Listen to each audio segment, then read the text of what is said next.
Vous l'avez peut-être remarqué, mais le Bitcoin s'est complètement décorrélé du Nasdaq. En d'autres termes, le petit père vit sa vie, et bien comme il faut. Mieux encore, il a évolué comme l'or, et là où vos autres investissements ont commencé à baisser, le Bitcoin, lui, a augmenté. Pour la première fois de son histoire, le Bitcoin est peut-être en train de se libérer du marché boursier. Tout a commencé en avril 2025, et un événement assez étrange s'est produit.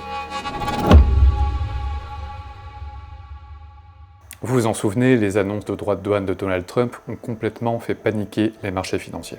Résultat, les actions ont chuté, les valeurs tech ont chuté, et le S&P 500 a chuté. Mais le Bitcoin, lui, il a monté. Et il a monté exactement au même moment où tout le reste baissait. Et si vous vous dites que c'est normal, je vous arrête tout de suite, ça ne l'est pas. Ou du moins ça ne l'était pas.